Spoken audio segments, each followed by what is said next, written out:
pushed behind the big trains to help them start, but he was always. But the driver and fireman felt sorry today. Oh, yes, please, said Edward. So they lit his fire, made lots of steam, and Edward.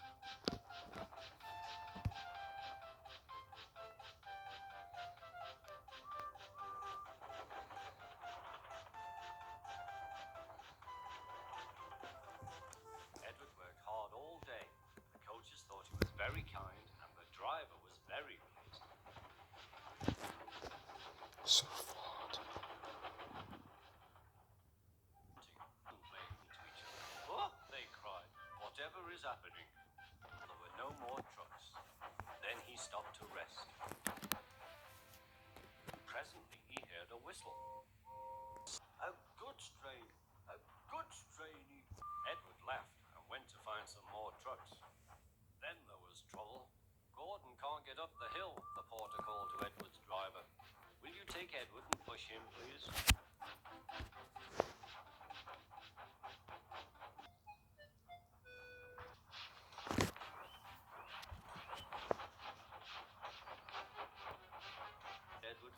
Edward pushed and puffed and puffed and pushed as hard as ever he could.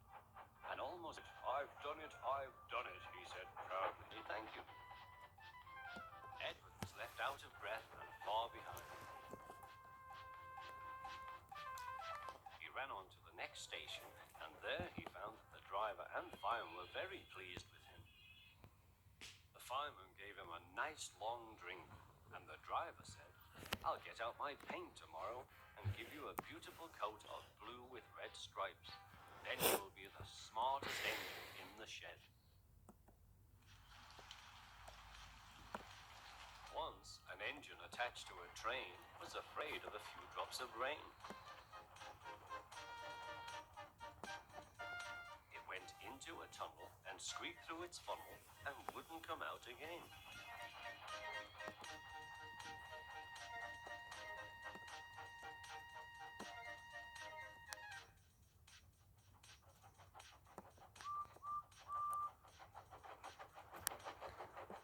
The engine's name is Henry. His driver and fireman argued with him, but he would not move. The rain will spoil my lovely green paint and red stripes, he said. The guard blew his whistle till he had no more breath and waved his flag till his arms ached, but Henry still stayed in the tunnel and blew steam at him.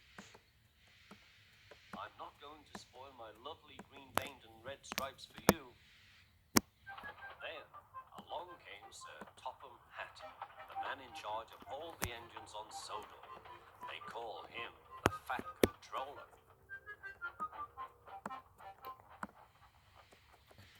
We will pull you out, said the Fat Controller, but Henry only blew steam at him. Everyone pulled except the Fat Controller, because, he said, my doctor has forbidden me to pull. But still Henry stayed in the tunnel. Then they tried pushing from the other end. The Fat Controller said, 1, 2, 3, push! But he didn't help. My doctor has forbidden me to push, he said. They pushed and pushed and pushed, but still Henry stayed in the tunnel.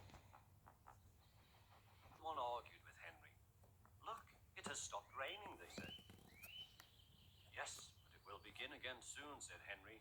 And what would become of my green paint with red stripes then? But still Henry stayed in the tunnel. Eventually, even the Fat Controller gave up. We shall take away your rails, he said, and leave you here for always and always and always. They took up the old rails and built a wall in front of him so that Henry couldn't get out of the tunnel anymore.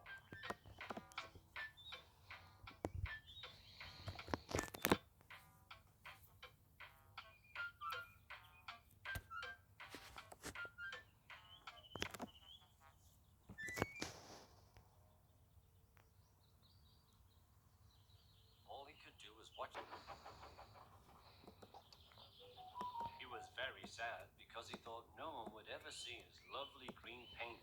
stripes again.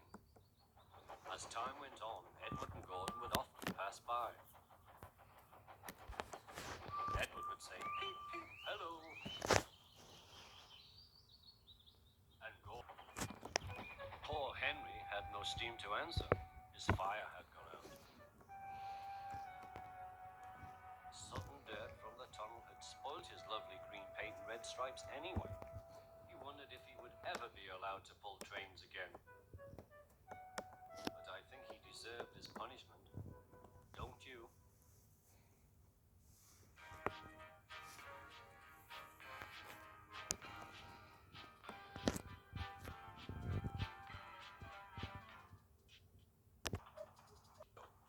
It was full of important people, like the Fat Controller, and Gordon was seeing how fast coaches. Oh dear, thought Henry, why did I worry about rain spoiling my lovely coat of paint? Will the Fat Controller ever forgive me and let me out again? At me. Engine left. I'll come and try, he said. Edward can't push the train.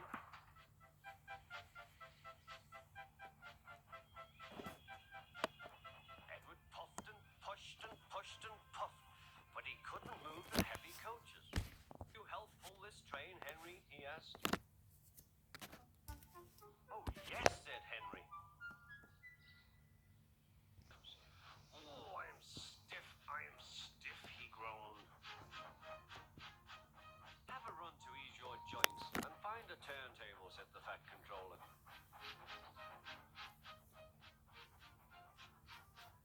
When Henry came back, he felt much better. "Peep, peep," said Edward, "I'm ready." "We've done it together, we've done it together," said Edward and Henry.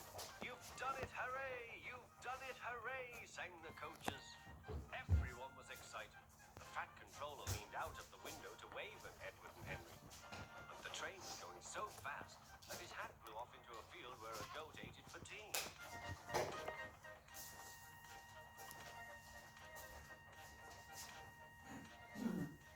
They never stopped till they came to the station at the end of the line. The passengers all said thank you, and the Fat Controller promised Henry a new coat of paint. Henry helped Gordon back. The engines laughed. Still, the men worked hard, but he didn't get better. There's plenty of time, there's plenty. Once people got in, the guard and station master walked up and down. The porter banged the door, and still Henry, he ordered. "There's only Thomas," they said. "You'll have to do it then, Thomas. Be quick." Driver pulled the lever by mistake. He like goes of them to wave, and he whistled. "Peep, peep, thank you." "What are you doing here? There are your coaches then."